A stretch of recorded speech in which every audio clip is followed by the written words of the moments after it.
السلام عليكم ورحمة الله وبركاته. ازيكم يا حبايبي؟ عاملين ايه؟ يا رب كلكم تكونوا بخير. وحشتوني جدا جدا جدا. طبعا انا اتأخرت عليكم. بس ان شاء الله هنرجع تاني ننزل وصفات. طبعا انا عملت معاكم بقى دلوقتي دي مكرونة للمستعجلين اللي هم مش عايزين بقى يقعدوا يعملوا بشاميل ويرصوا المكرونة طبقات. وبأي نوع مكرونة. سهلة جدا وبسيطة. وبتنجز بصراحة. لان مش بنقعد نرصص المكرونه، طبقه المكرونه وبعدين البشاميل وبعدين اللحمه. ان شاء الله تعجبكم. وصفه سهله وسريعه ان شاء الله. شوفوا معانا المقادير.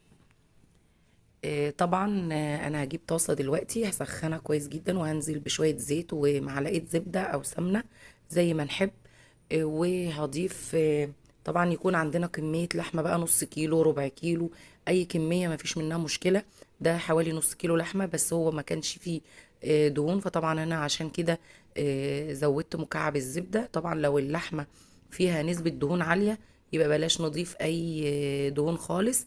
نخليها من اللحمة. وفرمة بصلة برضو، يعني على حجم الكمية اللي معانا بنقدر ان احنا نظبط المقادير. وفرمت بصلة. وهنزل بقى اللحمة، انا عايزة اللحمة تاخد تشويحة كده. احمرها جوه السمنة او الزبدة. عايزة اقول لكم طريقة المكرونة دي سهلة جدا بسيطة. اي حد يعملها علشان كمان هي مش هتاخد وقت.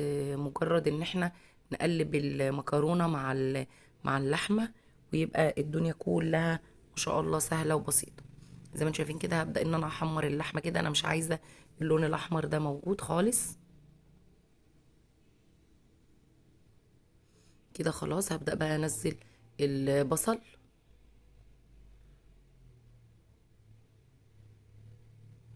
اقلبه معاه كده. وهفرم كمان طماطمايه. افرمها او ابشرها بالمبشره زي ما نحب خالص. وانزلها برضو عليهم علشان خاطر تدي لون خفيف كده للحمه. عايزه اقول لكم ان اللحمه دي ما بتاخدش وقت كمان في التعصيج، يعني لما بنيجي نعصجها ما بتاخدش وقت. وهبدا بقى انزل البهارات. حبهان، ورق لوري.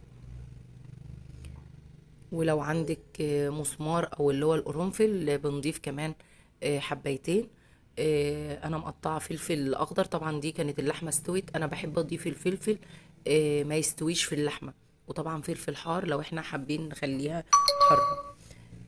زي ما انتم شايفين كده هقلب فيها. وبعد كده ابدا بقى ان انا اضيف البهارات. اضيف الملح، فلفل ده كمون، وفلفل اسود برضو. وهنضيف بصل بودر وتوم بودر. واقلب.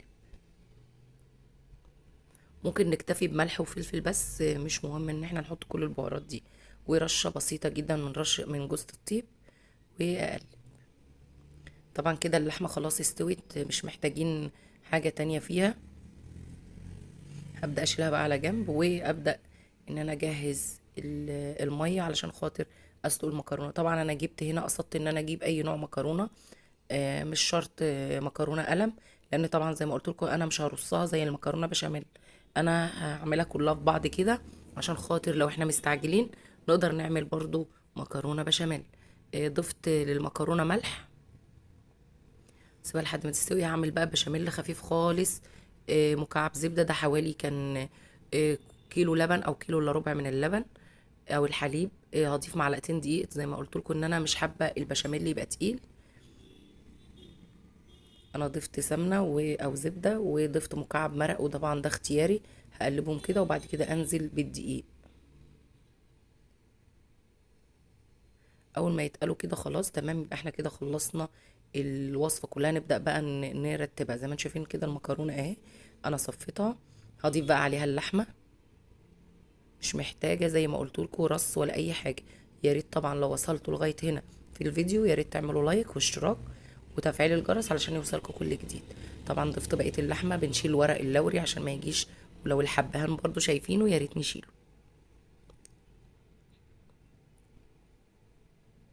هضيف انا معلقتين من البشاميل الخفيف، زي ما انتم شايفين خفيف خالص، مش زي البشاميل بتاع المكرونه البشاميل التقيل.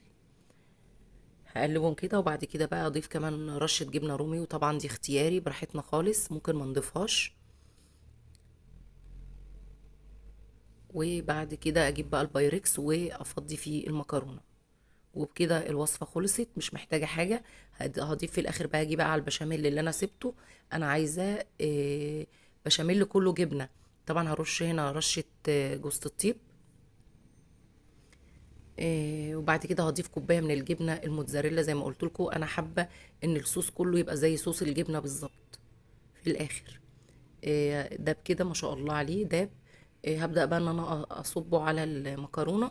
طبعا في الوقت ده انا بكون مشغلة الفرن على درجة حرارة 180، وبدخلها في الرف الاوسط. طبعا ما بتاخدش غير نص ساعة، لان طبعا كل حاجة مستوية مش محتاجة وقت. بس كده ما شاء الله عليها. ادخلها بقى الفرن و... ورشة بسيطة جدا من الجبنة الموتزاريلا، مش كتير. وعندي مكرونة لسه كمان فايضة، جبت طاجن كده صغير وهنزل المكرونة عليه. بس المكرونه دي انا مش هضيف لها بشاميل، انا هحط لها طبقه من الجبنه الموتزاريلا بس، مش اكتر. زي ما انتم شايفين كده هضيف لها جبنه موتزاريلا كده على الوش وادخلها الفرن. عايزه اقول لكم كانت طعمها تحفه جدا، هتعجبكم.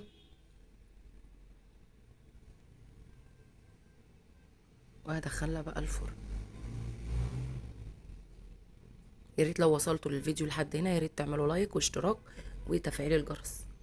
زي ما انتم شايفين طلعت، عايزه اقول لكم كانت تحفه بجد، طعمها حلو جدا، سهله سريعه، ما بتاخدش مننا وقت. كله بنقلبه كله مع بعضه كده، وممكن نضيفهم كلهم في صينية واحدة بسيطة. شايفين منظرها، عايزة اقول لكم سخنة وطعمها تحفة جدا بصراحة. هتعجبكم، يا ريت تعملوها وجربوها بنفس الطريقة دي، مش هتاخد وقت. شايفين الجبنة سايحة وطعمها حلو جدا. يا رب الوصفة تعجبكم، والف هنا وشفا. والسلام عليكم ورحمة الله وبركاته.